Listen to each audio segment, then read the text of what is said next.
시작하겠습니다. 기도하겠습니다. 하나님 아버지 감사합니다. 저희 우리 이렇게 이 자리에 모여서 예배드릴 수 있게 해주심이 감사하고 이 찬양 부를 때 그냥 노래로 부르는 것만이 아니라 찬양의 가사들을 생각하면서 주님께 영광 돌릴 수 있는 찬양이 될 수 있게 해주세요. 예수님의 이름으로 기도드립니다. 아멘. 우리 예배하는 자 되어 찬양하겠습니다.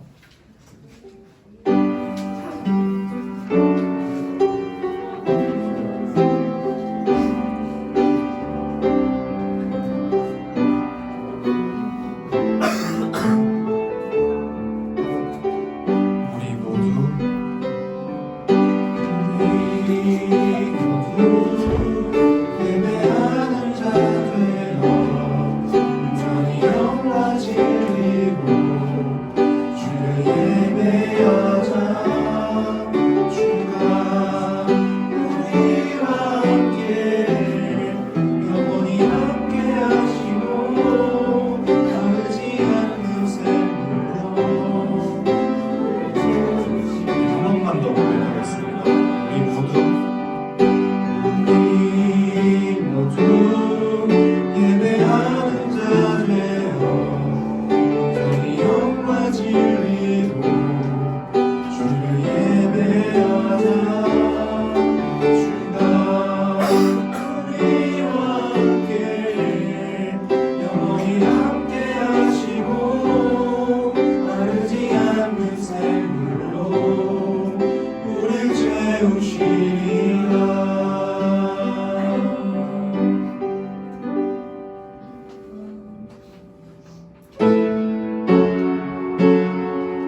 힘들고 지쳐 낭망하고 넘어져 일어나기 전혀 없을 때에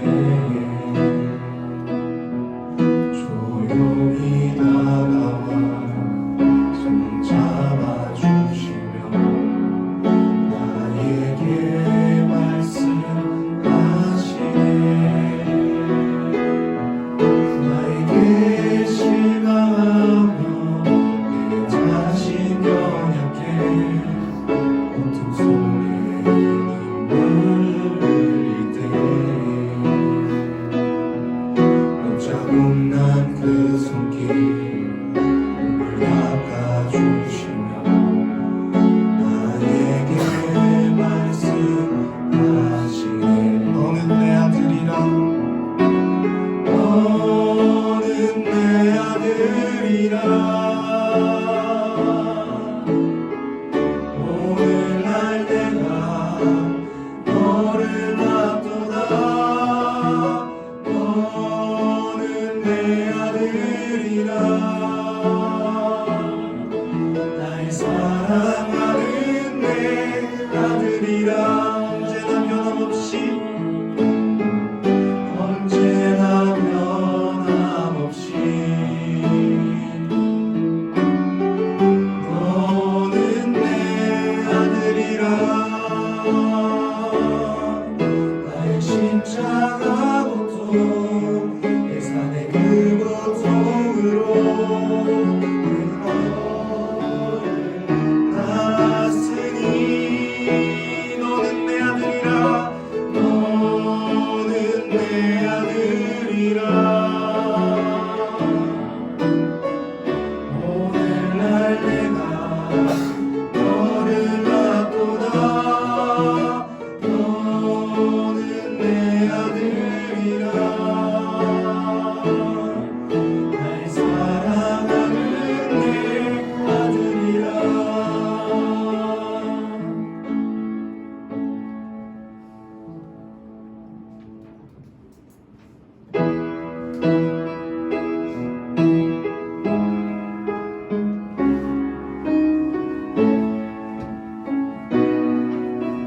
당신은 영광이야.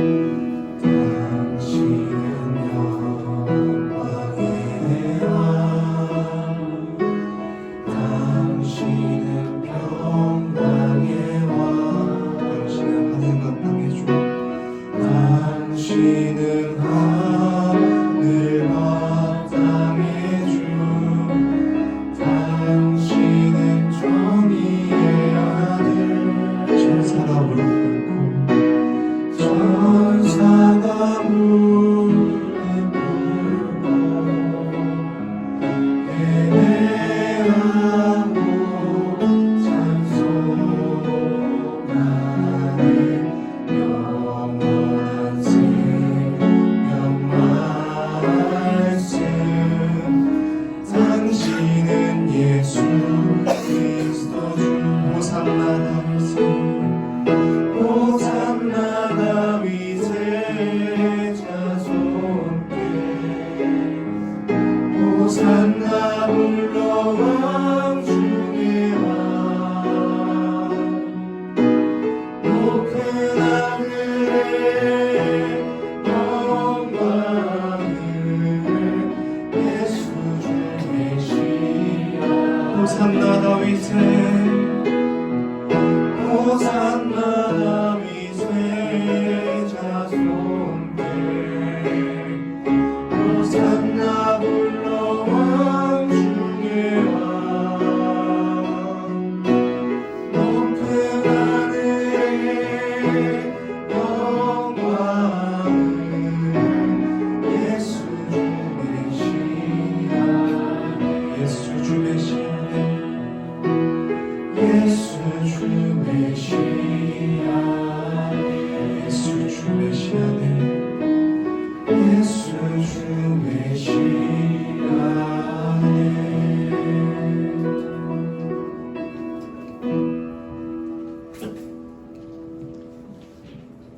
살아계신 하나님 아버지, 저희 청년부 오늘도 이렇게 모여서 예배드릴 수 있게 해주셔 해주셔서 감사드립니다.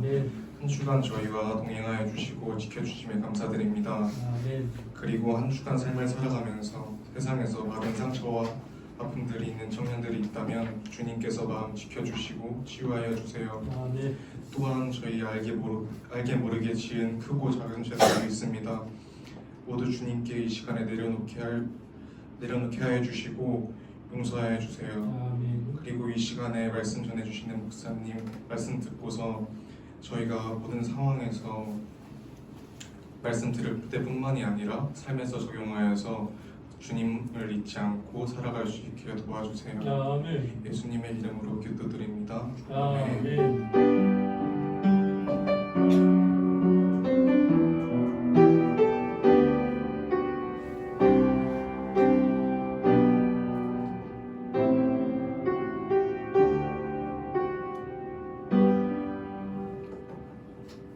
오늘 하나님께서 우리에게 주신 말씀은 마태복음 16장 16절에서 17절 말씀입니다.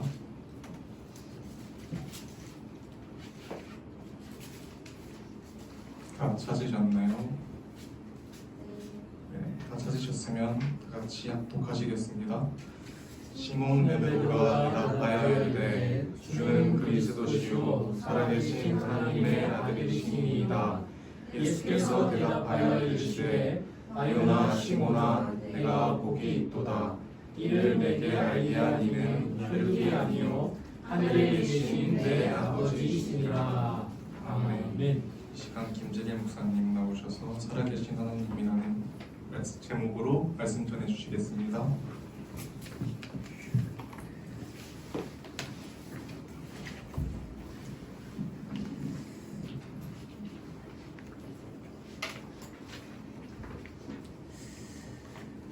하나님은 살아계신 신이십니다.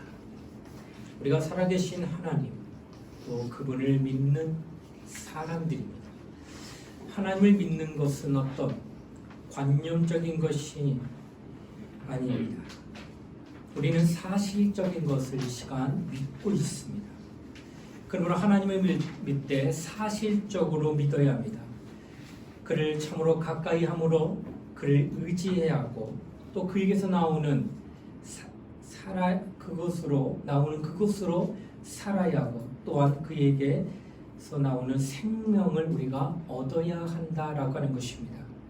하나님이 지금 살아계신 분인데 그는 영원 전에도 살아계시고 또 이전에도 살아계시고 지금 오늘 이곳에서도 살아계시고 아니 앞으로도 영원히 살아계신 분이다라는 겁니다.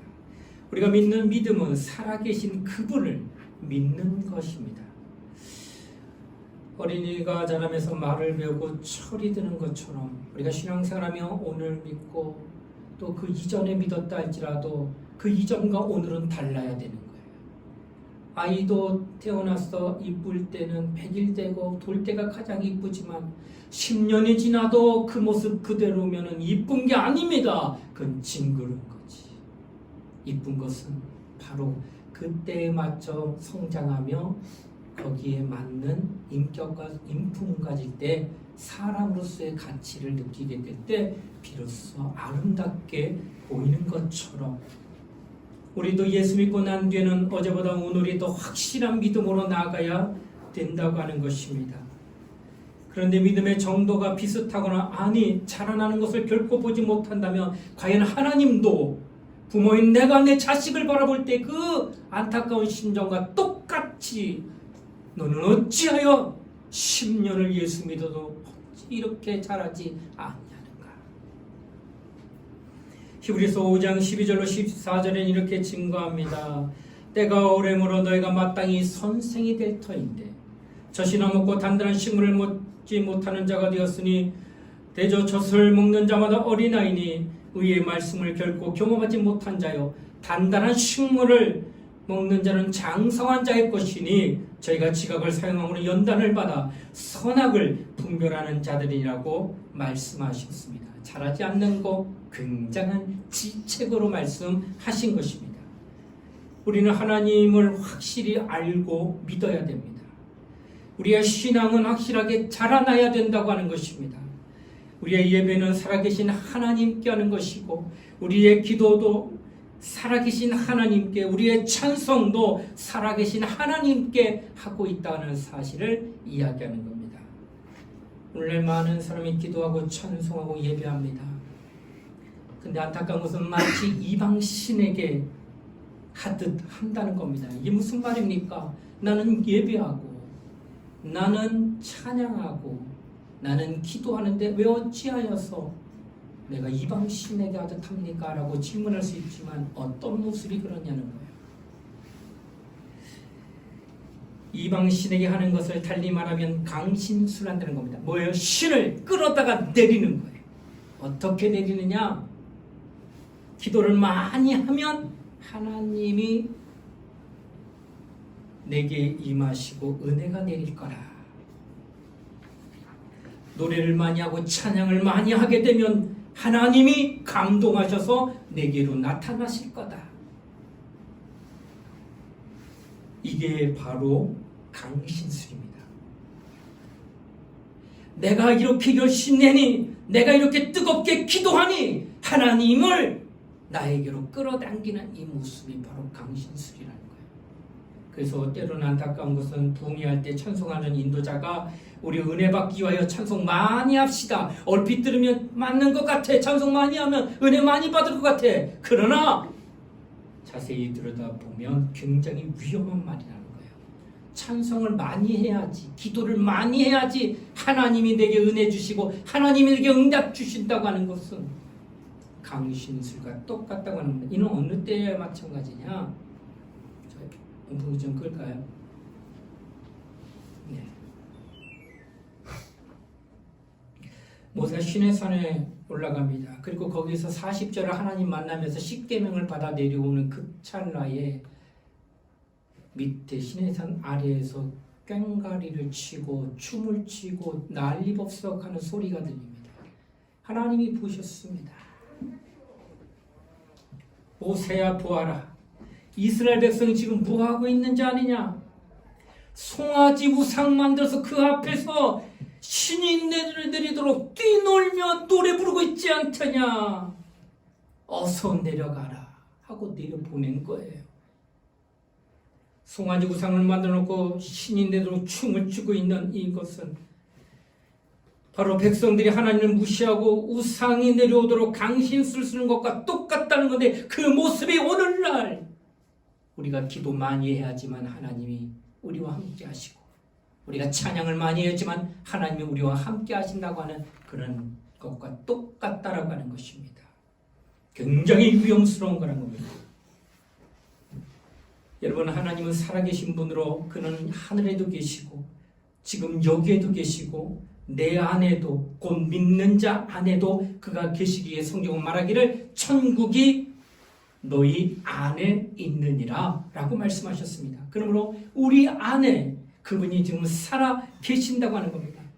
하나님 멀리 있기 때문에 그를 끌어당겨야 되기 때문에 나는 철야 기도해야 됩니다. 나는 금식 기도해야 됩니다. 나는 2시간 내리 찬양을 불러야 됩니다. 이게 아니라 그는 지금 어느 곳에도 있지만 오늘 우리 믿는 자 안에 가까이 계신다는 거예요. 그분의 은혜를 먼저 받았기 때문에 찬송으로 화답할 뿐이요, 기도는 신 내리게 하는 것이 아니라 내가 그분이 내 안에 계셔서 나는 그분과 상담하려고 얘기하는 것이 기도요. 예배는 신 내리게 하는 수단이 아니라 내가 그분을 뵙고자 하여 나를 찾아주신 그분의 뜻대로 하나님 앞에 나가는 그것이 예배다라고 하는 것입니다. 결코 하나님을 만나는 방법이 멀거나 멀리 있는 분을 모셔오는 것이 아님을 성경은 우리에게 말씀하고 있다고 하는 것입니다. 그러므로 많은 사람들이 오해하듯이 기도나 찬송이나 예배를 많이 드려야지만 하나님이 내게 가까이 온다고 하는 것을 착각해서는 안 된다고 하는 것입니다. 하나님은 우리를 영원히 떠나지 아니하시며 그는 인간이 요구해서가 아니라 그분의 뜻대로 우리 안에 임하시고 그의 뜻대로 우리 안에서 자기를 나타내시는 분이다라는 겁니다. 우리의 신앙은 이것을 분명히 해결하지 아니한다면 일평생 하나님과 상관없이 신앙생활해요. 일평생 하나님 믿는다고 입술로 말하나 하나님은 전혀 그에게 관심을 안 가지십니다. 그것은 그가 하나님에 대하여 오해하고 있고 잘못하고 있기 때문에 그런 거예요. 이는 대단히 위험스럽고 하나님이 보시기에 실증 느끼는 신앙생활밖에 보이지 않는다는 겁니다. 그러므로 사랑하는 우리 청년들이요, 우리는 정말 하나님을 잘 알아야 돼요. 그분이 우리에게 어떤 분이신지. 우리가 가진 성경은 무엇을 말합니까? 누가 내게 이렇게 말합니다. 성경에 뭐라 써 있습니까? 굉장히 두껍다는데요. 이렇게 묻는다. 우리 이렇게 말할 수 있어야 됩니다. 성경은 말이죠, 살아계신 하나님에 대하여 증거하는 책입니다. 누가 10번, 100번을 물어본다 할지라도, 아니 때로는 칼을 들고 너에게 마지막 기회 주고 성경이 뭐야? 라고 물어보면 성경은 살아계신 하나님에 대하여 증거하는 책입니다라고 말해줄 수 있어야 된다 하는 것입니다. 참으로 성경은 살아계신 하나님에 대하여 증거하는 말씀인 것입니다. 창세기부터 요한계시록까지 66권의 책이 성경으로 나타나고 있습니다. 누가 창세기 무엇이냐? 천지 창조를 나타내신 그 살아계신 하나님이 드러난 살아계신 하나님에 대한 책이다. 그러면 출애굽기는 뭐냐? 이스라엘 백성을 출애굽하기는 놀라우신 하나님의 살아계심이 백성들 가운데 나타난 하나님의 살아계심에 대한 증거다. 레위기는 뭐냐? 피를 뿌리며 제사를 통해 살아계신 하나님이 증거되고 있는 책이다 말하는 겁니다. 그러면 마태복음은 무엇이더냐? 하나님에 대하여 말하고 있는 것이요. 요한복음은 무엇이냐? 하나님의 살아계심에 대하여 증거하고, 그럼 요한계시록 마지막 성경책은 무엇이더냐? 이 또한 살아계신 하나님에 대하여 증거하는 말씀이다라고 담대하게 이야기해 줄 수 있어야 되는 겁니다. 그러므로 신구약 성경 모두가 살아계신 하나님에 대하여 말씀하고 있다는 거예요. 여러분, 세상에는 많은 종교가 있어요. 그 중에 고등종교라고 하는 것이 있습니다. 이는 체계가 되어 있어요. 고등종교는.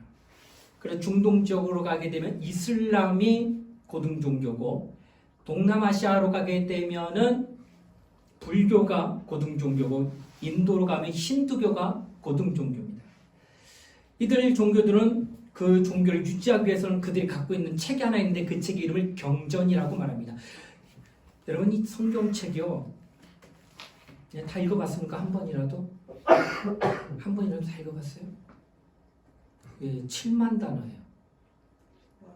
어마어마합니다. 성경이 한 번 읽으면 여러분 7만 단어를 한번 훑고 지나갈 거예요. 경전은 이거보다 더 두꺼워요. 얼마나 두꺼운지. 이거 한 2배 돼요. 이렇게 큰 책을 갖고 있는 것이 바로 고등종교가 갖고 있는 경전인데, 이 경전은 무엇을 나타내고 있느냐 하면은 그 고등종교가 갖고 있는 교리를 너무나도 체계적으로 쪼개가지고 쭉 나열해가지고 분량을 성경책에 2권 내지 3권 분량으로 나타낸 거예요.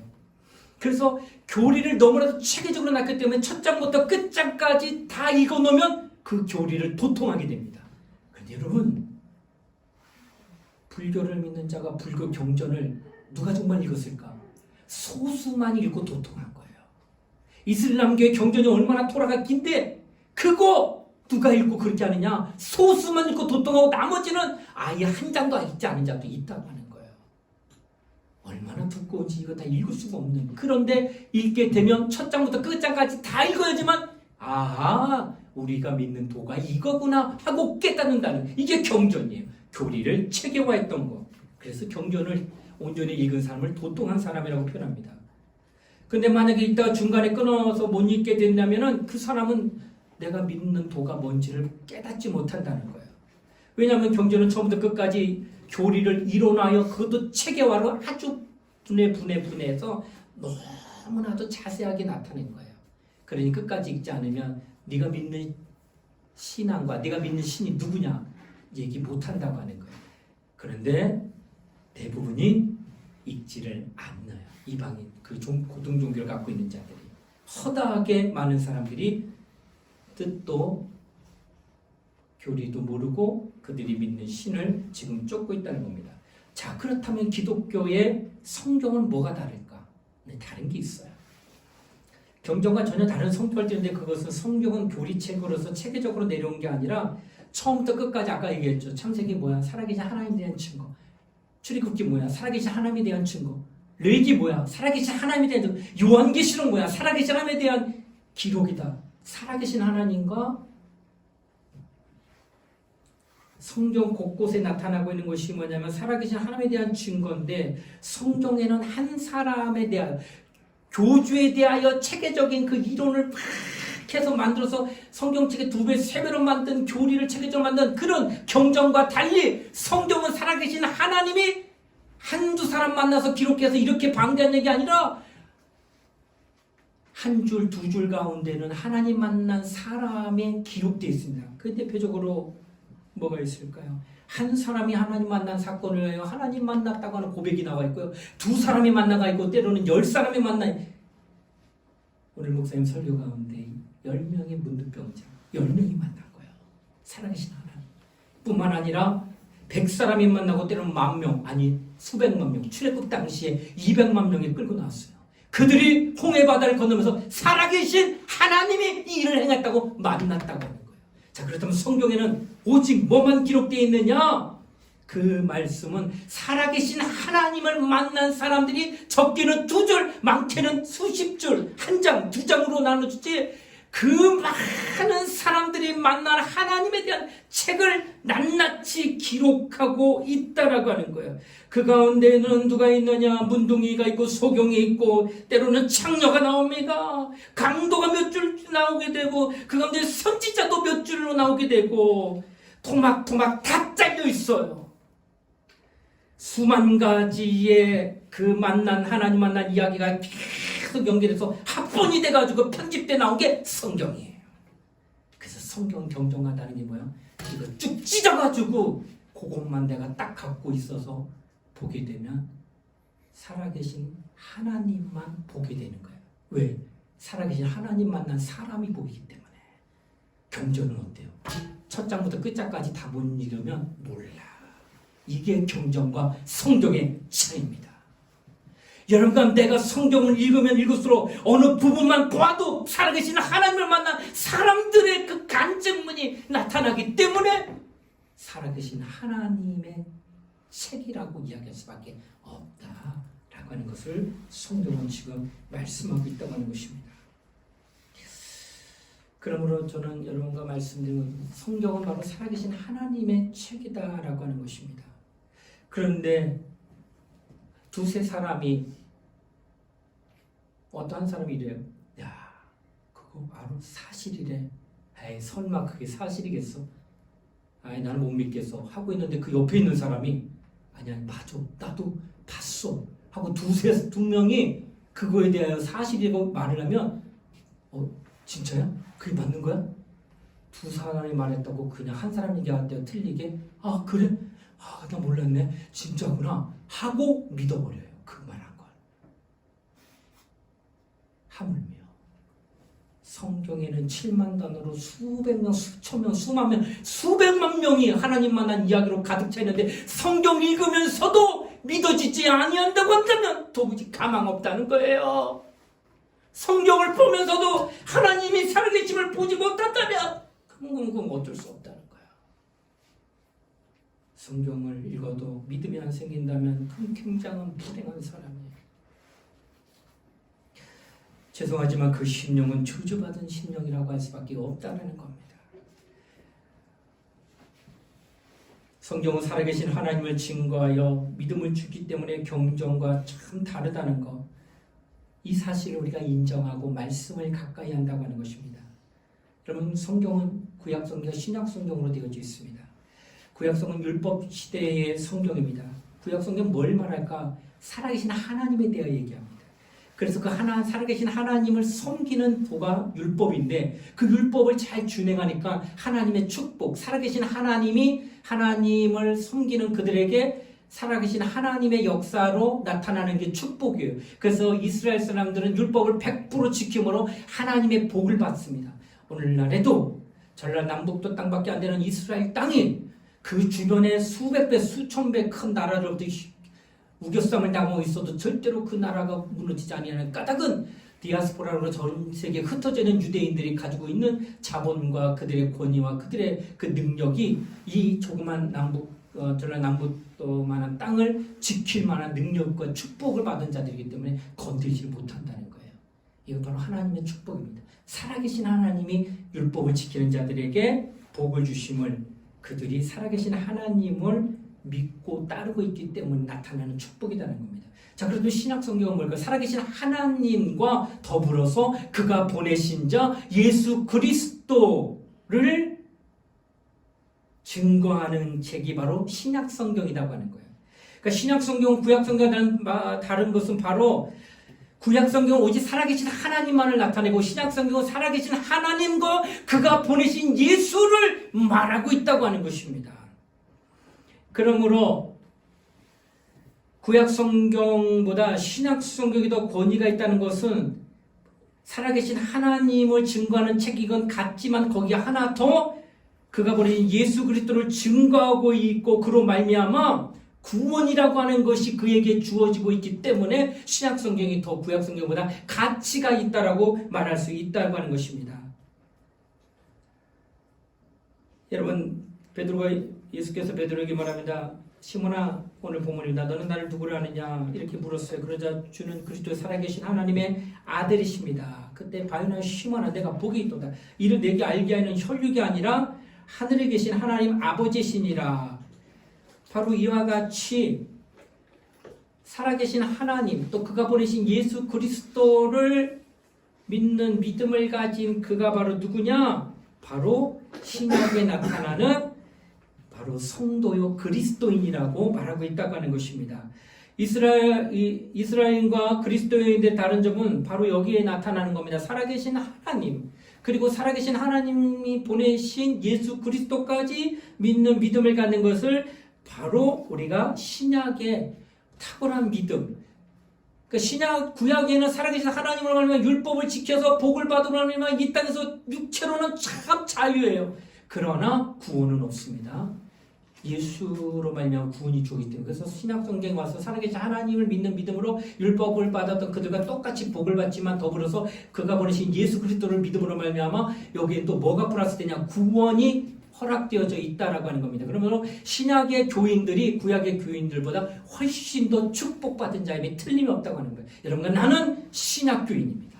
하나님의 축복받은. 그래서 아브라함이 내 옆에 있고 모세가 있고 엘리야가 있다 할지라도 내가 그들을 부러워하지 않아요. 그들이 나를 부러워합니다. 왜? 이들에게는 아직 육체적으로는 탁월하고 그런 복을 받았지만 영혼은 구원 못 받은 거예요. 영혼은 예수 그리스도로 말미암았기 때문에. 그래서 우리의 믿음은 참 큰 거다 하는 것을 성경 우리에게 말씀하고 있다라고 하는 것입니다. 여러분, 살아계신 하나님 눈에 보입니까? 기도 많이 하면 보일까? 하나님이? 금식하면 하나님 보일까? 아니요. 살아계신 하나님은 볼 수 없습니다. 왜? 영이시기 때문에. 눈으로는 볼 수는 없지만 그 살아계신 하나님이 자신을 볼 수 있게 하기 위하여 아들을 이 땅에 보내셨고, 그리고 말씀하시기를 아들 안에 본인이 하나님 아버지가 계심에 대한 증거를 나타냈습니다. 이게 왜 이런 어려운 말을 쓸까? 눈에 보이지 아니하시는 하나님이 그가 보내신 예수 그리스도를 만나는 이들이 보내신 일을 알 수 있는 것. 그 첫 번째. 예전에도 얘기했죠. 여러분, 절 보고 제 아버지가 있다고 생각해요? 생각하지 않아요? 왜? 아버지 없이 내가 어떻게 이 땅에 태어나? 그러니까 나를 보면 내 아버지가, 여러분 얼굴 못 봤을 거예요. 그러나 있다고 하는 거는 부인할 수가 없다는 거예요. 왜? 당신이 하늘에서 떨어진 게 아니잖아. 아버지가 있고. 예수를 하나님의 아들이라고 믿는 순간 그를 보내신 하나님 아버지가 계시는 걸 자동으로 시인하는 거예요. 또한 예수가 오셔서 말씀하셨습니다. 내가 내 자유로 말하지 아니하고 아버지께서 들은 말씀을 내가 너희에게 나타낸다. 지정이, 인격으로 모든 것이 완벽합니다. 하나님의 아들도. 그럼에도 불구하고 그는 자신의 말을 하지 않고 자신의 뜻을 나타내고 자신의 의지를 드러내지 않습니다. 오직 하나님 아버지로부터 들은 말씀을, 아버지로부터 받은 계명을, 아버지로부터 하라고 하신 명령만을 그대로 드러내기 때문에 예수를 보게 되면 그를 보내신 하나님 아버지의 뜻도 보고 그의 생각도 보고 그의 하시는 일도 보게 되는 거예요. 그래서 우리는 예수를 초월해서는 절대로 하나님을 알 수가 없다라는 사실을 기억해야 되는 것입니다. 자, 나는 그 예수를 믿었는데 과연 그 믿었던 그 예수가 예수 그리스도에 대한 증거를 어떻게 할 수 있는가? 우리에게 보내신 성령이 내가 예수를 하나님의 아들로 믿는 믿음을 가졌을 때 그 아들 안에 말씀을 주시고 하나님의 뜻을 주시고 하나님의 명령과 계명을 주셨던 그 말씀을 성령이 증거한다는 거예요. 그래서 그 말씀을 생각나게 하고 그 말씀을 기억나게 한다는 거예요. 그래서 예수가 믿어져서 영접을 하게 되면은 하나님을 믿는 믿음이 그게 확실하다는 것을 성령이 내 안에서 증거함으로 말미암아 나타나게 된다라고 하는 것을 말씀하고 있다는 거예요. 자, 안에서 여러분 예수 믿고 구원받고 또 내가 신앙생활에는 체험적인 신앙생활이 필요한데 근데 너무나도 안타까운 것은 예수가 내 안에 계심에 대한 증거를 오간이나 또는 어떤 감각으로 느끼려고 한다면 절대로 그건 굉장히 위험하다는 거예요. 여러분 계란, 달걀 안에 이제 그 유정란이 이게 나타나게 되면은 참 볼 수 없죠. 겉에서는 볼 때는 그냥 계란인데 그 안에서는 지금 유정란일 경우 품었을 때에 거기서 부화되는 그런 어떤 역사를 우리 눈으로 볼 수 없지만 그것을 볼 수 있는 것은 검란을 통하면은 볼 수 있다고 합니다. 근데 그 검란을 통해서 보게 되면 겉으로는 모르는데 속을 들여볼 수 있는 거예요. 그때 어떤 일이 벌어지냐? 알을 품은 지 사흘이 지나면 하나 좁쌀만한 핏덩이가 하나 탁 튀어나와요. 그 안에서. 이게 딱 나오고 난 다음에 그리고 난 다음에 제일 먼저 생기는 게 그 핏덩어리 안에서 가장 먼저 생기는 기관이 심장입니다. 그리고 심장으로부터 뭐가요? 핏줄이 쫙 뻗어나간대요. 핏덩이에서 심장이 생기고 그 심장에서 핏줄이 쫙 뻗어나가는데 8일이 지나게 되면은 완전히 핏줄이 거미줄처럼 막 점점 커지면서 빨갛게 된다는 거 그 안이. 그리고 난 다음에 뭐가 생기면 뼈가 나온다는 거예요. 핏줄이 끝나고 나면. 그리고 뼈가 나온 그 위에 눈이 생기고 그 위에 흉틀이 하나하나 잡혀간다는 겁니다. 그리고 마침내 21일 만에 거기서 온전한 병아리가 부화합니다. 겉에서는 아무것도 못 느끼는 거예요. 안에서만 느끼는 거예요. 그 안에서 생명의 역사가 막 어마어마하게 증거되고 있는 것처럼 내 안에 예수가 계시다고 하는 이 사실을 성령이 내 안에 임재하셔서 이 안에서 하나님의 말씀을 생각나게 하고 하나님의 말씀을 기억나게 함으로 말미암아 그 말씀으로 말미암아 약동하고 역사하는 하나님의 증거가 나타나니 내가 과연 하나님 살아계신 하나님을 믿는 믿음을 가진 자요 예수 그리스도를 영접한 자는 것을 확인할 수 있다고 하는 것이에요. 이것이 바로 성경이 우리에게 말하는 내 안에서 하나님의 살아계심에 대한 증거를 보게 하는 역사다라고 하는 것을 말씀하고 있는 겁니다. 그러므로 믿는 자 이렇게 고백합니다. 성령이요 살아계신 하나님과 그가 보내신 예수 그리스도를 믿는 믿음의 증거를 내 안에서 나타내 주시옵소서. 계란의 그 안에서 겉으로는 보이지 않지만 막 핏줄기가 막 쭉쭉 뻗어나가면서 빨갛게 됐다가 마침내는 그 안에서 뼈가 생기고 코가 생기고 눈이 생기는 것처럼 그런 생명력의 역사가 나타나는 것처럼 내 안에 예수가 들어오시면 그 예수 안에 있는 하나님 아버지의 뜻과 계명과 말씀을 성령이 생각나게 하셔가지고 그 뜻대로 막 역사하게 하는 그 증거를 내가 가지고 있기 때문에 그가 살아계신 하나님을 증거하는 자가 될 수 있다라고 성경이 얘기하는 겁니다. 사랑하는 우리 청년들이요, 당신은 정말 살아계신 하나님을 믿습니까? 성경은 그것을 얘기하고 그 성경이 내 안에 들어오게 되면 그 말씀을 생각나게 하셔서 성령의 역사가 나타나 당신을 통하여 어제나 오늘 영원토록 동일하신 하나님의 역사가 나타난다고 말씀하는 겁니다. 우리 모두 다 하나님 앞에 그런 은혜를 누리고 그런 믿음을 갖고 누가 뭐라 해도 내 믿음이 흔들리지 않는 것은 내 안에서 생명의 역사가 나타나기 때문에 누가 당신 믿음 좋다고 할 필요도 없어요. 내가 알아요. 나의 믿음이 얼마나 하나님이 견고하게 붙들고 있는지 성령이 증거하고 있는지 알아요. 자기가. 그 암을 알아야 돼. 누가 당신 믿음 좋아.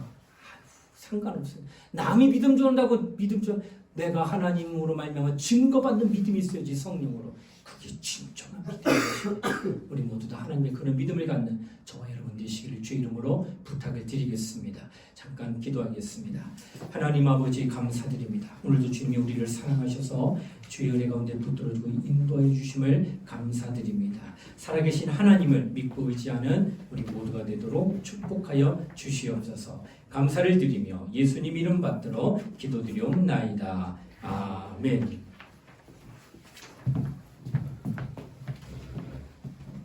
다 같이 당신의 영광이여 찬양하시겠습니다.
하시면서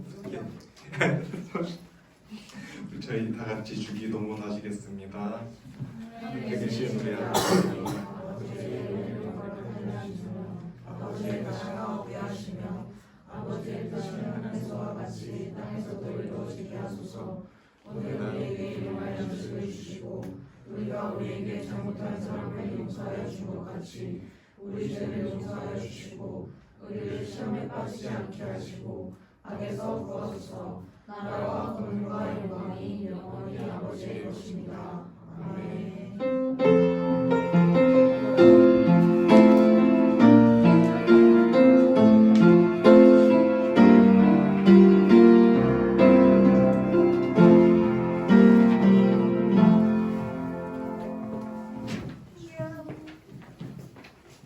오늘은 특별한 광고는 없고요. 광고하고 있잖아요. 오늘은 특별한 광고는 없고요. 끝나고 이제 1청, 2청 나눠서 그 셀 모임 진행해 주시고 오늘 2청이 위에 쓸게요. 네, 그리고 끝난 다음에 3시 10분에 1, 2청 임원들 그리고 멘토들 청년부실에서 회의 있다고 합니다. 이상입니다. 예배 마치겠습니다. 이상입니다.